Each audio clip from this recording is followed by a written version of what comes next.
Good morning. Good morning. It is great to join Mayor Lightfoot, Superintendent Brown, my colleague Alderman Ariel Reboyes, and others today to announce the expansion of this tremendous initiative. While Mayor Lightfoot and Superintendent Brown will detail the specifics, I want to say that it represents the Chicago Police Department's Neighborhood Policing Initiative represents the future of policing in the city of Chicago. And I know that Chicago's West Side residents will welcome the launch in the 9th, 10th, and 11th police districts. With the expansion of the district coordination officers through this new initiative, we are putting a name and a face on the officers that serve our community. Rather than calling 911 for local non-emergency public safety issues, residents will be calling their DCOs directly. This not only builds trust and relationships between officers and the communities they serve, but it cuts down on calls to 911, as we've seen in the districts where DCOs are currently present. CPD has never been better equipped to take on such a strong community policing initiative than they are now. With Mayor Lightfoot's leadership and Superintendent Brown's track record, I know that the Neighborhood Policing Initiative will only grow from there. And with that, I'd like to welcome Chicago's strongest proponent for community policing, the Honorable Mayor Lori E. Lightfoot. Thank you.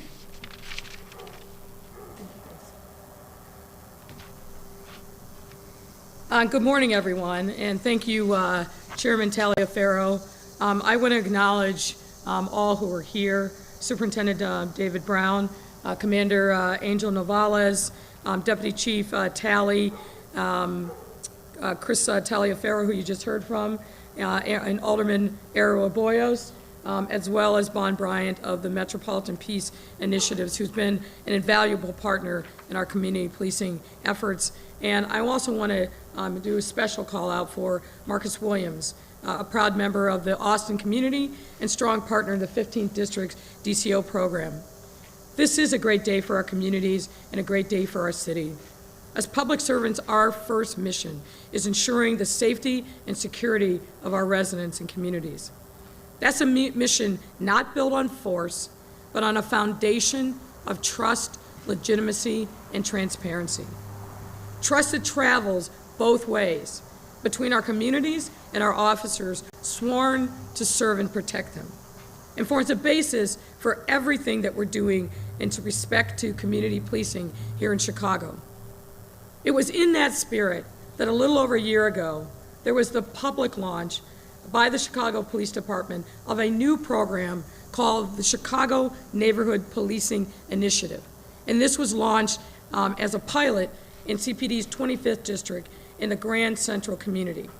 Now, I heard about this program back then from Chairman Reboyes, whose ward includes the 25th District, and he raved about it from the very beginning.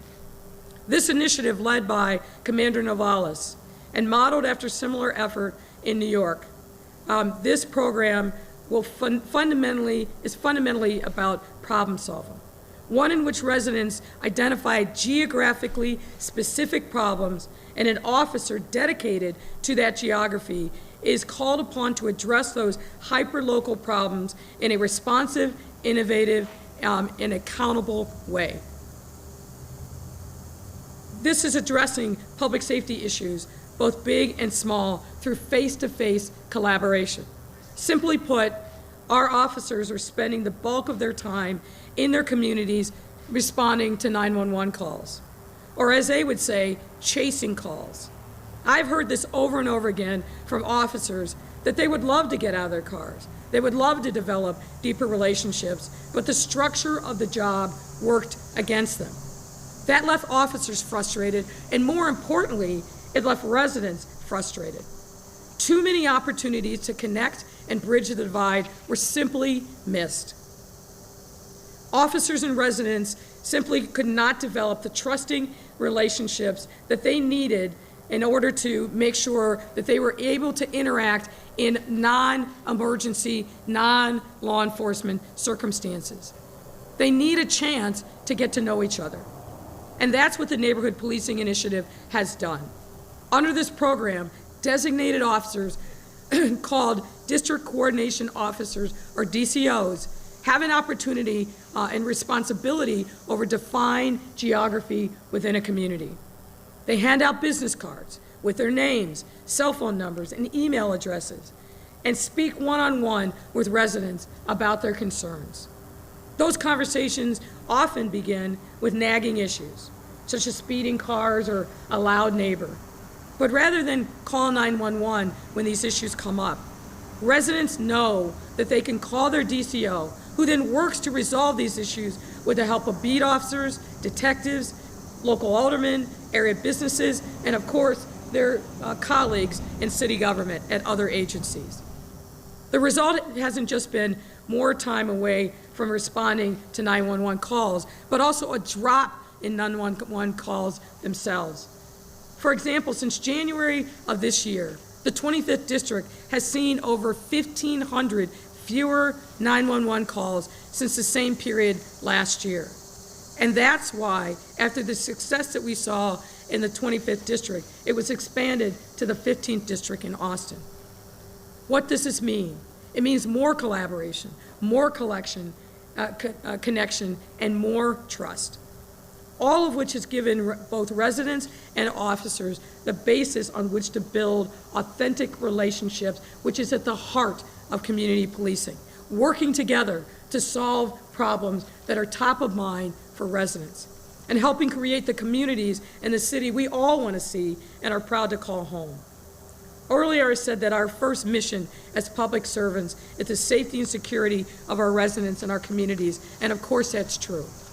But as public servants, we have a responsibility to take something good that is working on behalf of our residents and scale it up and build it into community policing efforts elsewhere in our city. That's exactly why the Neighborhood Policing Initiative is the success that it's been and what we're doing right now. Starting today, the Chicago Police Department, under the leadership of Superintendent Brown and Commander Navales, will be expanding the Neighborhood Policing Initiative into the 9th District in Deering, the 10th District in Ogden, where we are right now, and the 11th District in Harrison, with training of these officers and their supervisors beginning next month and their assignments starting this fall. But that's not all we're announcing today.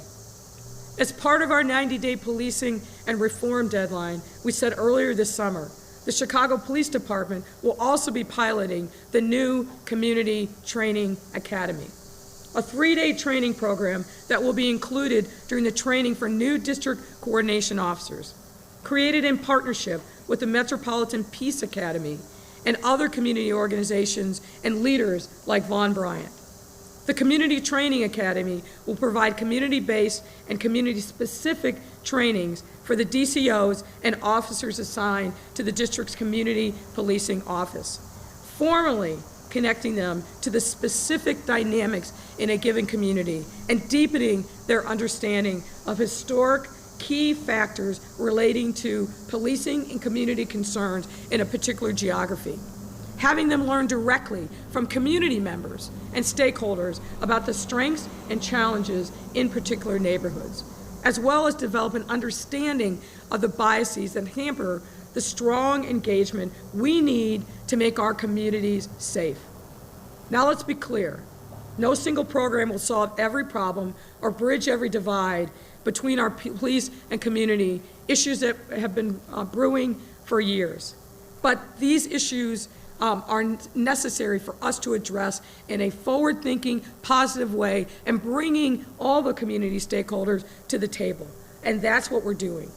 That's why we will continue to meet with our community leaders, residents, allies, and critics as part of this all-hands-on-deck effort.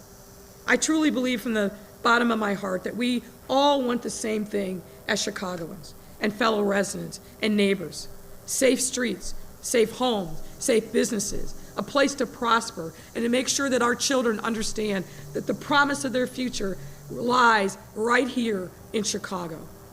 This is a great day for our city because this is a day that we're taking yet another step forward on our journey together as Chicagoans.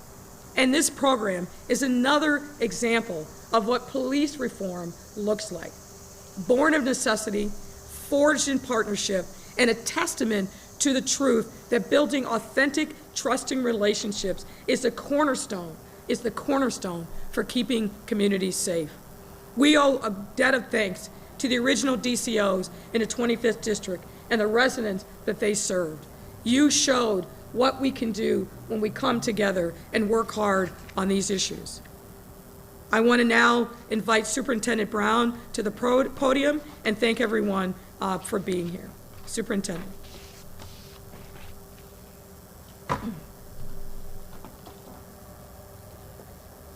Thank you, Mayor.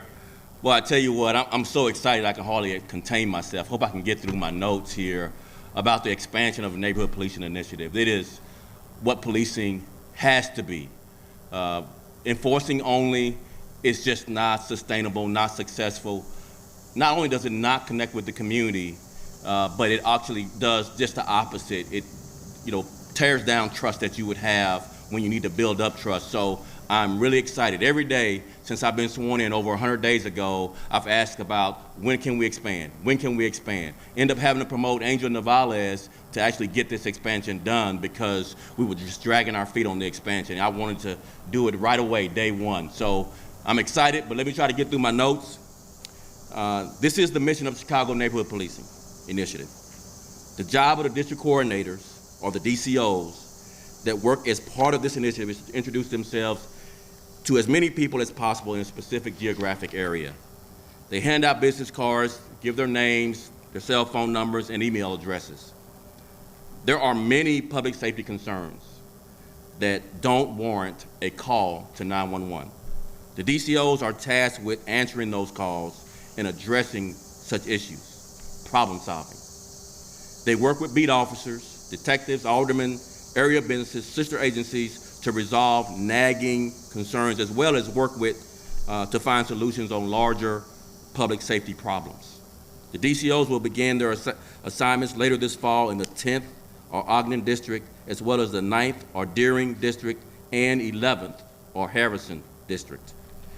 This initiative began, as the mayor said, in the 25th or Grand Central District in January 2019. It expanded to 15 or Austin District in December. CPD has seen some strong results, particularly in the 25th District on the northwest side. 911 calls are down in this district. That's no small thing. I'm gonna say it twice. 911 calls are down in this district. 911 calls being down means more time for officers to connect with the community, more time for officers to problem solve, which I believe is a direct result of residents reaching out to the DCO instead of calling 911.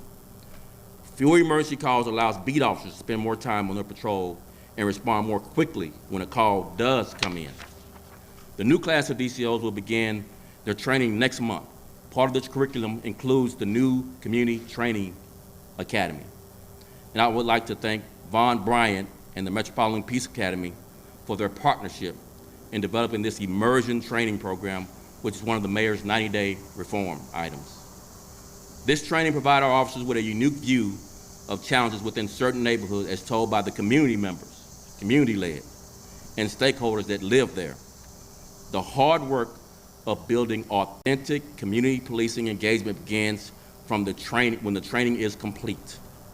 I am certain that DCOs will see that community policing perhaps is the most important tool any police officer can implement. Community members who are engaged and feel safe working with the police provide the best opportunity to reduce violence. Their insight and information is vital to solving crimes and developing proactive policing strategies. This proactive approach can include such things as offering job assistance, domestic violence counseling, or helping find housing. Chicago Police Department Initiative, Neighborhood Policing Initiative seeks to provide community members with an all-important connection point to the police department. The DCOs are a face, their name, and a phone number that can be relied upon for help. Our whole city benefits when residents are engaged with police on issues of public safety. The police cannot keep our city safe without the help of those living on every block and in every neighborhood. This new initiative aims to foster that relationship. And I am eager, excited, whatever other name you want to use, this is what policing is and should be. Now I would like to bring up the Commander Angel Novales of the Community Policing, Office of Community Policing, to the podium. Angel?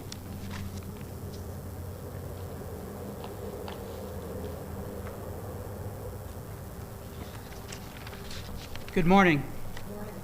I will address the Spanish media after the press conference, but first I'd like to begin with thanking Mayor Lori Lightfoot and Superintendent Brown and the City of Chicago for giving me the opportunity to be the commander of the Community Policing Group. Chicago's Neighborhood Policing Initiative is the first step from the Community Policing Group to reinvigorate our efforts in seeking community trust. Community policing has long since been a staple in Chicago. It's a place of comfort for some of our residents. The Neighborhood Policing Initiative, or NPI for short, will be a sister program that works in tandem with existing community policing offices and will work to support existing community policing efforts. We envision this program not only to be a crime-fighting mechanism, but also a relationship-building tool. This program aims to create opportunities where officers engage the community outside the traditional transactional way of policing. Opportunities at engagement is what we will create. We're doing this in an effort to create emotional bonds that are necessary to create relationships. Working with the 25th District and with the 15th District, I had the opportunity to actually see the emotional impact that this program has had, not only on members of the community, but also on our officers. Our officers came on this job to help. This is a vehicle that affords them that opportunity. Community policing in its current form is great. The addition of NPI will make our efforts even better. NPI encompasses the role of the DCO, and those are the folks that will be out there to help people. NPI is different from our current initiative in 4 different ways. Number 1 is geography. Community police now handles the needs of a community as a whole. NPI will concentrate on the issues in these district coordination areas that encompass 3 beats. Second is the focus. Community policing concentrates on the needs of a district as a whole. NPI will concentrate on the issues block to block, person to person. Next is contact. Community policing holds meetings and engagements to support the district's effort. Meetings such as senior meetings, youth meetings, beat meetings. The DCOs, they're going to go out into the communities and they're going to engage the residents where the residents feel comfortable, on their blocks, their porches, places where they feel comfortable enough to create relationships. Last will be technology, which the superintendent touched upon. They will have their cell phones, and it is expected of them to use that as a tool to build relationships with the people out in the community, and use that as a tool to create strategies along with the people in the community to help whatever issue ails that particular area. Community members also have a huge part to play in NPI. They're going to help create those strategies, and in an effort to empower those residents, they will have a role, an active role, in implementing those strategies. The strategies they're going to create are intended to support victims, to isolate, mitigate, and remove offenders. Also remove the opportunity afforded by a particular space and disrupt the opportunity afforded by time. So this is a lot to take in. So the easiest way that I can explain this is by offering up an anecdote. In the 25th District, while conducting a block walk, 2 of our DCOs encountered some residents who were having an issue in a small play lot, Monticello play lot. A gang conflict had entrenched itself in that small lot. So the DCOs canvassed the block to get information from members of the community. They walked through the park, identified factors outside of what was occurring there that they could eliminate that would alleviate that problem. They went back to the district and coordinated with the Strategic Decision Support Center to gather calls for service to see what type of incidents they were dealing with. They worked with the watch commanders on the watch to create a strategy to increase patrols in that area. And then they went back to the neighborhoods. They worked with city services to repair the fence so it couldn't be used as a route to escape. Working with the local alderman, they fixed the lighting on that park. They posted signs letting people know that that was not a park but a play lot, giving our officers something they can enforce. And lastly, those residents, they were tasked with opening and closing up the parks and ensuring that the park was clean. That's what problem solving in relationships look like. Another anecdote was simply this. We had a young girl, 12 years old, where our officers were going to that home over and over and over again. Over 15 calls for service because this young lady was suffering from mental illness. The DCOs went to that location, established an emotional bond with that family, guided that family to resources for mental health help. Several months later at our National Night Out event, that young girl showed up there with her parents to thank our officers. Not only was she emotionally touched, but I've never seen officers cry, and that was amazing because I knew that they had the opportunity to do what they were intended to do, and it was to help people.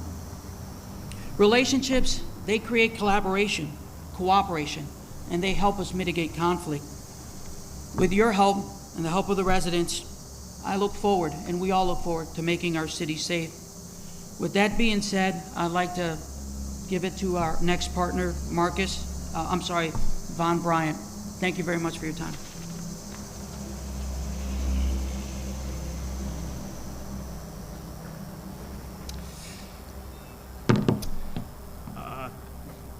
Thank you, Mayor. Thank you, members of CPD, for having me here today. I'm very grateful for the partnership. I come here today wearing many hats. Most importantly, as a resident of Chicago and community member who's worked in this community for 11 years. My first job here was at Chicago Public Schools, where I built the Safe Passage Initiative. I spent some time at the Park District, and for the last 3 years, I've convened Communities Partner for Peace, which is a network of 15 community-based organizations who are working day in and day out to make our city a safer city. One of the jewels of that work came the Metropolitan Peace Academy, where we train our outreach workers in a 144-hour curriculum, 2 days a week, Tuesdays and Thursdays, really providing professional standards for street outreach work. We've graduated over 120 men and women, mostly black and brown, across our city on the south and west sides primarily, and we've built a great community of peacemakers across this city. I also come to you as a former football player, former NFL employee, and current member of the NFL Players Coalition. Three of the pillars of the Players Coalition is police community relations, criminal justice reform, education, and economic advancement. And fortunately, as part of my membership and understanding, I was able to get support for this community training academy idea that we came up with 2 years ago. The strength of our Peace Academy is building community and building capacity within those communities. And we're gonna use that strength in all 22 police districts to build the capacity of our community residents to host these community training academies. I also come to you as a son of a police officer. My father was a Detroit police officer for 12, 13 years. And every coach I had before I became an NFL player, from the time I started until I got to high school, was a police officer. So I have a great perspective of what it's like to grow up with a police officer and understand them as human beings who are fathers and citizens in our communities, mothers as well. But I also understand the community perspective as well, given the work I've done. And so I feel very fortunate and very optimistic that we're gonna really set the foundation for a new relationship between CPD and our community members, built on trust, mutual respect, and collaboration. One of the things I've learned in my work is, a specific example to give you is District 11. District 11 has parts of West Humboldt Park, parts of North Lawndale, parts of East Garfield Park, and parts of West Garfield Park. You guys know Chicago is a city of neighborhoods. Every neighborhood is distinct, but in that one police district, you have at least four different communities. And so being able to, as a police officer, work that district, but understand those distinctions from the different people coming from those different communities is a very, very important tool to be used so that you can police that community in the best way. Those are the type of things that we want to get accomplished in this work, because we understand that the police, there's reverence in that job. There's an important pillar in our community, and it has to come back, and we have to have our community members as partners in this work, and they have to be empowered to contribute to their safety. And the only way we can do that is in partnership and in collaboration built on trust. So I thank you for this opportunity. We look forward to getting to work. And I want to bring up Marcus Williams, Austin resident, City of Chicago.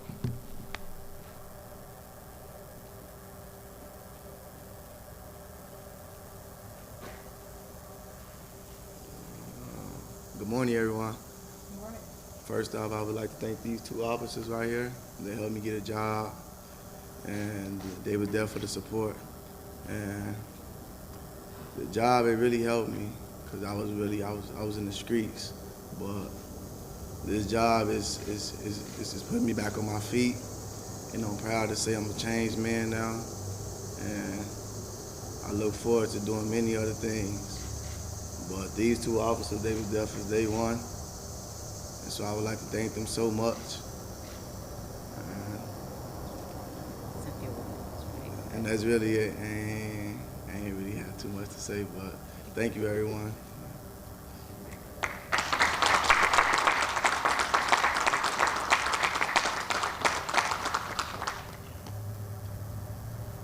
I'd like to welcome Chairman Rebollos to the podium.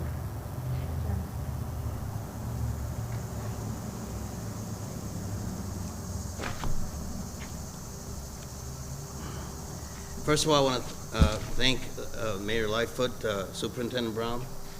Thank you for being here. Commander Navales, Marcus, who just spoke, thank you for those words.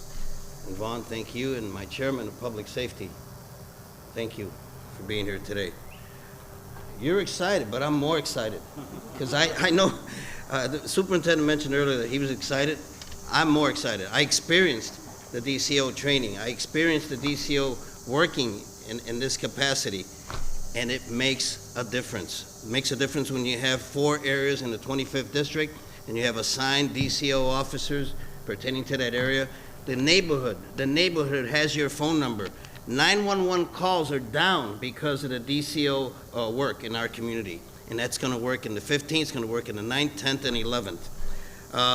While those who spoke earlier extensively on this matter, I think it bears repeating that the Neighborhood Policing Initiative is the future of Chicago Police Department, and I think we need to remember that. En español dice que la iniciativa de vigilancia del vecindario es el futuro del Departamento de Policía de Chicago, y yo aplaudo a la alcaldesa Lori Lightfoot por continuar el esfuerzo para garantizar que las comunidades tengan voz en el esfuerzo de seguridad pública en la ciudad de Chicago. This intensive community policing approach not only prioritizes relationship building, but also focuses on the top priorities of the community, one-on-one. I know firsthand, as I said earlier, because it works in the 25th district, my home. I've seen how this initiative has given community members a meaningful voice in their neighborhoods and how we address public safety. I want to thank the Commander Navales, because he was there with us when we were working one-on-one. I've seen all the 911 calls going down. Why? That's because the community policing officer, DCOs, are getting the calls directly to them, and they go right to the area where it's concerned. Small things go away so they don't become large things. Remember that. It builds on the results that we've seen the 25th district by truly bringing in the community as teachers and ensuring officers know the history of the neighborhoods they serve. They know the area right now. Again, this is the future of community policing, and we're doing it. And we will continue building on this effort block by block, neighborhood by neighborhood, and district by district. I applaud Mayor Lightfoot for these continued efforts to ensure communities have a voice in the city's public safety efforts. Thank you. I will now invite Mayor Lightfoot to come to the podium and answer questions. Thank you again.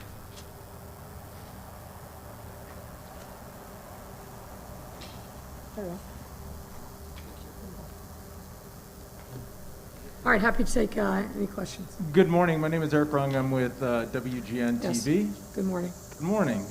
Thank you so much. First of all, for all the reporters listening, I did get your questions. I'm going to answer them in their order that I got them, and I've been asked to stay on topic first. So on topic, on the issue of trust, that is something that has really plagued the Chicago Police Department and the people they protect for decades now. How has this worked in the 25th district to build that trust when seemingly community outreach programs that the police department has done in the past have not? Because I think this is fundamentally different. And you're right. The effectiveness of the police to be able to do their job, to serve and protect, really depends upon trust and legitimacy. Trust depends on actually being able to look somebody in the eye and build an authentic relationship. And I think the beauty of the DCO program is it understands those foundational elements of policing and builds upon them. So as you heard from Chairman Rebollos, as you heard from the superintendent and Commander Navales, and as you heard from the young man who spoke earlier, this is about getting officers in a smaller set of beats where they really focus on the hyper-local issues that are top of mind for members of the community. They know, members of the community know exactly who they should call when they have these issues. And what the officers do is respond effectively to the needs of those community residents. And they look at it as not just this is a law enforcement action, but what is the nature of the problem and how do I marshal the resources, not only the police department, but entire city government to make sure that we're being responsive in solving these problems. So on these smaller issues, as Chairman Rebollos said, you get to the smaller issues before they become the bigger issues. But even if they're the bigger issues, there is a point of accountability that the residents can rely upon in those geographic areas. And again, the proof is in the pudding. We see that the 911 calls have gone down, not because there aren't challenges in the community, but because they know who to go to get those issues resolved with results and accountability. Jesse with Channel 7, just sorry to. Well, I think we're going to, I think he's just because it's the same question, it's a follow-up to the same question. All right, but I want to make sure we're following the. Okay, all right. You're here, I see you, I see Dave, I see others, but the protocol is we go through the poll reporter and then we'll open it up. Go ahead, sir. If you're seeing this success and you're starting to expand it, why not just expand it citywide? Well, we want to do this in a thoughtful way, and we're going first, of course, to the Tier 1 districts, meaning the districts that have the largest challenges. We're using the data to design it. It may get to a point where we roll it out in every district, but we want to make sure that we are providing resources to those communities that are most in need first, and then we build upon those successes. Everywhere it started, we've learned lessons, and we've refined it, and we've adapted. And we're going to do the same thing as we roll it out in these other districts. Those small problems are issues that can obviously blossom into larger issues. Violence is still top of mind for people who are living it every day. Yes, of course. How are you addressing that now? Well, this is also about that. It's not one thing divorced from the other, and I'll invite the superintendent to come up. But if you look at actually the data over the last 3 weeks, we're actually seeing progress in the larger strategy that the superintendent initiated probably a month to 6 weeks ago. Superintendent? As the mayor mentioned, it's all interconnected. Building trust is really the foundation for reducing crime, particularly violent crime. So if people don't trust you, they don't come forward with information when you do have violent crime. And when people don't come forward, criminals feel emboldened that people won't report them, won't turn them in. So again, the foundation of it is building the trust. And once you build the trust, now you can frame the house up and put the roof on and put windows in and doors. You can do the other things much easier because your foundation is strong, because you took the time to build the trust that's needed for people to come forward. Instead of criminals feeling emboldened, they're on their heels, concerned that someone might turn them in. And that's how you sustain long-term reductions in crime, particularly violent crime, as you mentioned. In some of the people that will be in these new positions, are they going to be from the neighborhood? Are you going to try to do that to get the people policing the neighborhoods where they grew up? Yes, but let me give Angel an opportunity to come and talk about this. I just love to hear his anecdotes about how this has worked in 25 and 15, and moving forward, our expectation of how this will work going into other districts. Angel.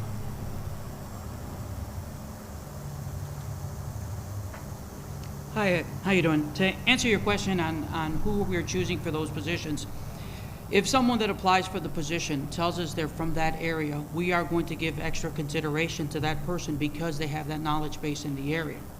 When we first started the program, we did a citywide NOJO, which is a notice of job opportunities, and we brought officers that were doing this at a grassroots level to the 25th district. It was a new program, people didn't know much about it, so we didn't have that interest. By the time we ran and we began to look for more DCOs in our own district, solely in our district, for 2 positions, we received over 30 applications, which tells us that the program, if people get to know it and get to see how it works, and it touches with the fact that they want to help people, they'll come forward. It would be good to have folks from those areas, and we will give them special consideration, but the idea is that officers want to help, and this is going to afford them the opportunity to help in the areas and in the districts where they've grown to have an investment in. Okay, I'm going to move on now. This is from Fran. How can you justify such a large police presence near your home at a time when police officers are stretched to the limit and working 12-hour days? And why are you enforcing a law banning protests at residential homes that has not been enforced in recent memory when protesters showed up at homes of your predecessors, including Mayor Emanuel? So as always, Fran has multiple questions rolled into one, so let me try to take them. Say it again? You got it in one email, so. Yeah, but it's multiple questions, as it always is with Fran. And I'm going to defer, in the first instance, to the superintendent. But I'm going to say this.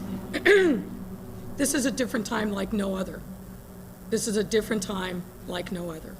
And I'm not going to make any excuses for the fact that given the threats that I have personally received, given the threats to my home and my family, I'm going to do everything I can to make sure that they are protected. And I make no apologies whatsoever for that. We are living in very different time. And I've seen the threats that have come in. And I have an obligation to keep my home, my wife, my 12-year-old, and my neighbors safe. The deployments that are there when they are necessary. It's not a 24-hour thing. And I think that residents of the city, understanding the nature of the threats that we are receiving on a daily basis, understand that I have a right to make sure that my home is secure. I've talked to my fellow mayors across the country and seen the kind of things that they have been done to them and their family members. I'm not going to have that happen. That's not what my wife and my child signed up for. It's not what my neighbors signed up for. We have a right in our home to live in peace, just as every resident in our city does, and we're going to take the actions that are necessary. So comparing this to some other time doesn't make any sense, because there is no other time like this one that we're in. Superintendent? Can you elaborate Hold on on the- 1 second. Superintendent. Yeah, I was going to expand on what the mayor ended with, how unprecedented the time is, and the comparison to any previous time. Maybe you have to go back to 1968 for the civil unrest comparison, but then you have to go back to 1917 for the global pandemic comparison. So there's really not a time where the two have converged, and such that we have seen very peaceful First Amendment protests for the most part, but embedded in each of those protests have been very violent people. And they're embedded, they put up umbrellas, and they come for a fight. So we have to prepare for what we've seen. You know, one thing I really try to do is I try to accept people when they show me who they are. These people embedded in these protests have shown us they're violent. They're violent in our downtown, they're violent in our neighborhoods, and they're violent at the mayor's house. And so we have to protect, we're sworn to protect people from violence, and we're going to do our job. Thank you. And just, is it essentially a ban, or is it a ban? Just to be clear on protesting at your house. No, protesting in neighborhoods is not, State law. it's not legal. What we try to do is err on the side of First Amendment rights. And so we give a little bit of wiggle room there. We compromise. Except for the embedded violence we've seen. We have to accept that that's a reality today. It's unprecedented that you would embed violent offenders in a peaceful protest, but that's what's happened. So we're going to protect not only our downtown, our other neighborhoods, but the mayor's neighborhood is also included in that. And Thank you. Mayor, can you elaborate on some of the threats that you are getting daily? No, I won't go into specifics. I don't really see that that serves any purpose. But suffice it to say, every single day, there's something that pops up. And there are specific threats to my person, to my wife, and to our home. And we're going to do everything that we can, just like any other resident in this city deserves to have peace in their home. And so I also want to correct one other thing that I think the reporting has gotten wrong. The reporting suggests that every single day there's hundreds of police officers out in front of my house. That's just not true. Drive by, 3434 West Wrightwood. Everybody knows what the address is. But when there is a threat, when we have intelligence, we want to make sure that our officers are also safe and that we have sufficient resources to address the threats that are there. So when the large protesters come and there are people that are embedded in them and we've seen them, you know, the record of our officers with fractured eye sockets, broken arms, and other kinds of injuries, those threats are real, and we need to have sufficient deployment when we see those threats coming to make sure that our officers are going to be able to return home safely to their families as well. Okay, CPD launched a site to identify looters. Are there plans to release similar websites so the public can identify suspects in shootings or other violent crimes? Oh, we've done that all along. If you don't know that, check the CPD website, my friend. That information is constantly out there. I'm just reading the questions. Okay. I'm just answering the question. This is a question about overtime. And why don't you tell us who the questions are from? That's typically I'm the sorry. protocol. This is from Jim Daly from the Southside Weekly. So the Sun-Times had reported in April that Superintendent Brown ordered all overtime to be approved by officers with rank or deputy chiefs or higher. What does that approval process look like, and what are the steps you're taking to ensure deputy chiefs are accountable for the overtime? Basically, I'll start with nothing to see here. We are good stewards of the taxpayers' dollars, and we don't apologize for that. We wanted to ensure that we were making sure we were spending the taxpayer dollars as it relates to overtime in the most prudent way, and we feel satisfied that that's being done. Okay, I have two questions left, that's it, from other people. This is from Amy Jacobson. Are you aware that on August 29th, Tikkun High International will be attempting to shut down the Mag Mile from 4 to midnight? A Back the Blue group will be counter-protesting. What measures are you going to take to protect businesses, and what are the rules of engagement? We are aware that there is a planned march at that time. The police department and others are attempting to engage the organizers to make sure that it is truly just a peaceful protest. Okay, and this is the last one from Heather from WTTW. U.S. Attorney's Office announced yesterday that 61 people have been arrested in Chicago as part of Operation Legend. Are you pleased with those results? Have federal authorities cooperated with Chicago Police Department? Will you ask the agents to stay longer than anticipated? Well, let me say this and then I'll have the superintendent come. As we've been saying all along, FBI, DEA, ATF, they've had offices here in the city of Chicago probably 50 or 60 years. So the additional resources that have been put into those offices, that's nothing new. That happens from time to time. We welcome the support of the efforts of the Chicago Police Department. And as I said, the actual resources just got here on, believe, around August 3rd. So it's still early days. A lot of what's happened are long-standing investigations that are just coming into fruition now, in part because the federal grand juries have been reconvened. They were on hiatus for much of the time during the pandemic and really started getting reinvigorated, I believe, in second or third week of July. So we'll evaluate, and the superintendent is in constant contact with his federal partners, and we'll evaluate when we have seen enough to be able to know whether or not there's been an impact. Superintendent? I would just say what I've been determined not to do is politicize professional law enforcement in any way. And I understand the rabbit hole narrative of federal forces coming here. It's not Portland.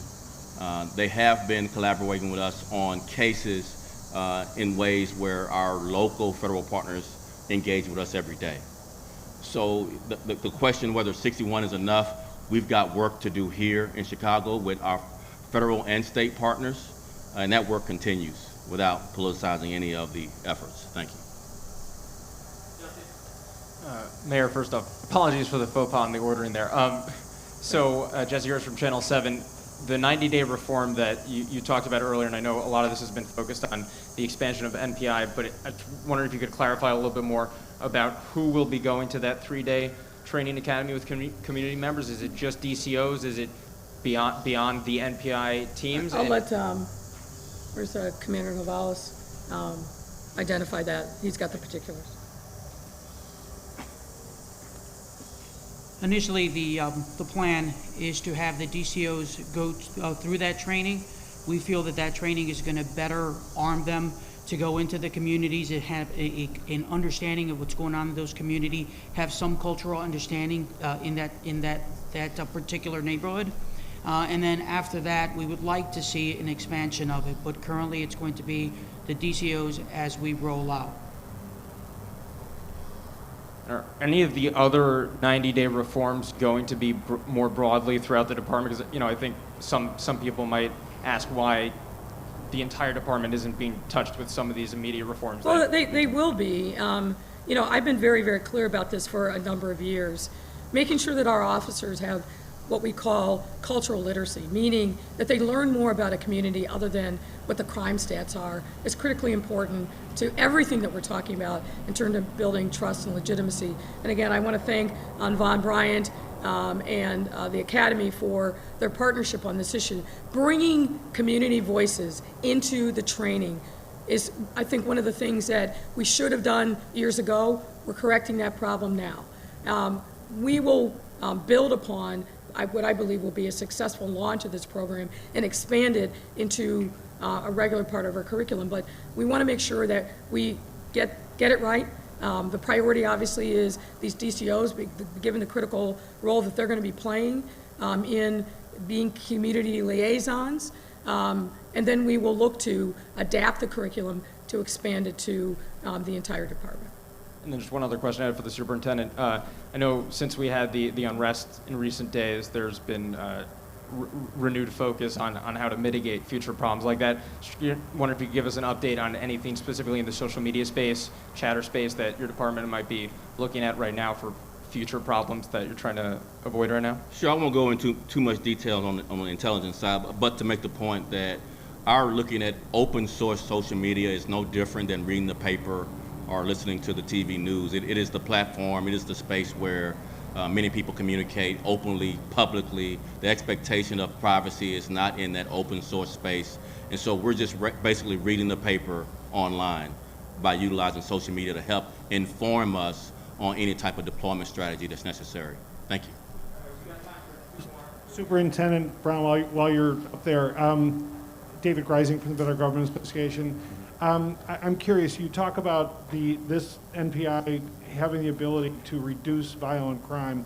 What is your experience elsewhere, or what does other experiences in other cities show you in terms of how long it takes between the time when you implement a program like this and when you actually see that kind of reduction in violence? That's a very insightful question. There is a maturation process as it relates to building trust. Think about it this way.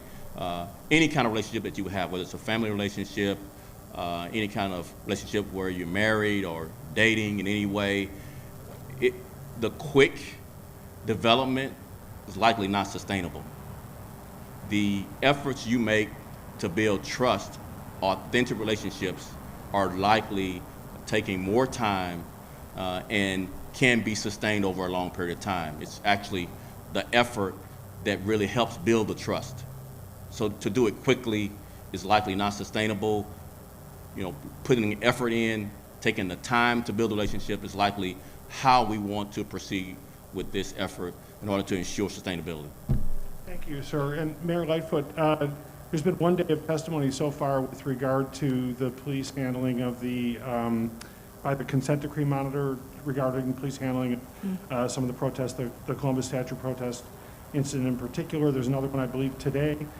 Based on what you've heard from that, So David, I apologize, but I'm having a very difficult time hearing you. It's my bad hearing and the mask, so. do you mind? if No, take I off don't my mask? mind. Thank you. So if you could repeat the question. Yeah, there's been one day of testimony to the consent decree Yes. monitor with regard to the protests at, broadly speaking, but at the Columbus statue protest in particular. There's another hearing today. Based on what you've heard so far about that testimony, how concerned are you about what the testimony has covered, and what does it tell you about progress toward reform of policing in this city? Well, look, I have a great deal of confidence in the monitor. She's somebody that I've known for a number of years, and I know that she's going to approach this in a thoughtful, fact-driven, data-driven way. She has reached out, obviously, and received a lot of information, including video evidence from what happened that night, and you've seen some of it, right? We know that a peaceful protest absolutely got hijacked by vigilantes who came for a fight. They were hurling frozen water bottles, throwing M80s and other fireworks at our officers, and they formed a phalanx and went directly at them. That's startling. The first time I saw that, I was very, very concerned and alarmed because it was clearly not peaceful protests that happened with those instigators who were, by the way, at the front line of the protests as it marched south on Columbus Avenue. So I have confidence that the monitor will make sure that she understands the totality of the circumstances there, and hopefully we will have an opportunity, I'm sure we will, to engage directly with her about what we saw, what lessons learned, and how we have adapted, both as a police department but also as a city. My name is Mitch. I'm with the Sun-Times. I just wanted to ask, how big of a geographic area or how many residents is any one DCO going to be responsible for? I believe, and again, I'll ask Commander Navalis, but I believe it's 3 beats per DCO, but Commander will give you the more details. Hi, so the areas, what we do is we try to choose beats that are sharing a similar demographic, similar crime patterns, and similar gang conflicts in those areas. So taking the 25th district as an example, with a census population roughly over 200,000, and with our undocumented residents could be up to 230,000. It's a little difficult to say what the exact number is because the areas are different. We have industrial sites, we have residential areas, and we have business areas. But the idea is to actually have 2 officers on 3 beats at all times. And in not looking at population, what we like to look is at time, how much time they're spending on that beats. And what we're looking for is to have them on those 3 beats at least 80% of the time during their tour. The longer they're there, the more folks they can engage, the smaller that large number looks.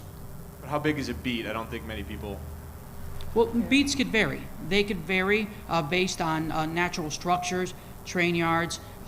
They range in sizes. And last question is, can you provide an update on the condition and investigation of the mother and daughter who were injured in a shooting in the Austin neighborhood yesterday? We don't have any additional update from yesterday, but as soon as we do, we'll definitely inform you.